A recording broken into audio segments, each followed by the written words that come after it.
While it is going to be 20 years to the Vibrant Gujarat Summit, and in the 10th edition of the Vibrant Gujarat Summit, there will be a huge industrial push that we will see in the form of the MOUs and the policies and the projects that will be launched and announced in January when the summit is going to be taking place, not just internationally, as we have seen that the delegation led by the Chief Minister Bhupendra Patel has been traveling to various countries and getting the stakeholders of several industries, especially that of the green energy sector, the space technology sector, the fintech sector as well, and asking them to come to Gujarat and set up their investments here as well. But apart from that, the domestic industrialization as well, and specifically district-wise industries that will be given a huge push, is also on the agenda in this Vibrant Gujarat Summit. In fact, we brought you some exclusive updates of how each and every district of the state of Gujarat is going to be developed in form of parks as well that will be set up in association with the industrial stakeholders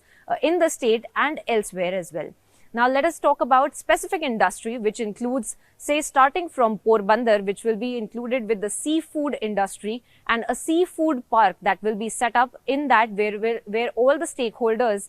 in the seafood industry, right from the fishermen to the processing industries as well, that will be allowed to set up their shops there, and it will build an ecosystem for the seafood industry. Going forward, looking at Rajkot, where imitation jewelry park will also be set up, as across the world, Rajkot is also known as a hub for oxidized and imitation jewelry that is available at local markets, and this will be a more formalization of these markets in Rajkot as well. Apart from that, an internationally known market is that of ceramic there in Morbi, where a ceramic park is also going to be set up, where international market and stakeholders of the industry will be allowed to set up shop. And also specifically, this will be giving a push to the local tradesmen, the local industries and the local manufacturers and traders of the ceramic industry, who will be given a more formal ecosystem for them to exist and carry out their trade, not just in Gujarat, but with the rest of the world as well. Moving forward,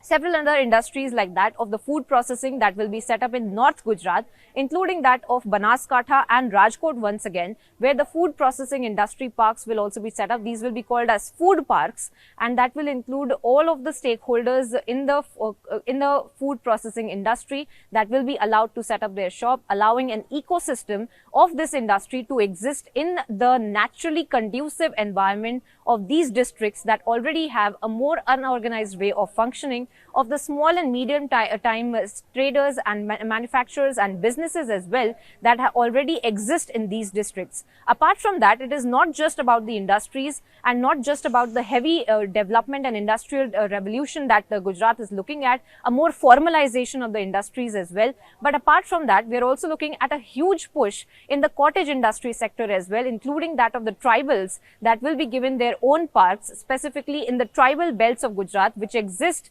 in the nook and crannies of the state, where there will be a more formalized way that the cottage industries will be allowed to set up, which will also include the artisanal value that there are villages that produce artisanally valuable goods, then be it in their own textile, then be it in their own way of producing the goods as well that are available in tribal belts, and these will include plethora of products that will be brought under one industrial park that will be called as the tribal park as well. Now, apart from that, we are looking at the textile push that we are already looking in the south of Gujarat. Surat already is being known as the international textile hub once at a time. The Manchester that was also being referred to as. Now in Navsari, we will see that there will be a textile park that will also be set up, which will allow the stakeholders of the industry to carry out the import and export and create a more conducive ecosystem for the industries to exist in the south of Gujarat as well. Now, these are the plans that have been set up by the stakeholders of the Government of Gujarat, and these are plans that have been done with the coordination with the GIDC as well. And these announcements, in fact, will also be made in a more formalized manner by the time of December 2024 as well. That being said, the land that is also being allotted for these kind of parks is from the range of 10 acres to 250 acres as well. So this really helps us understand the gravity and the kind of huge push of these industries that is being given by the entire government machinery, and the entire parks, we are being told by the sources in the government, is that these parks will also be functional by the time of June 2025.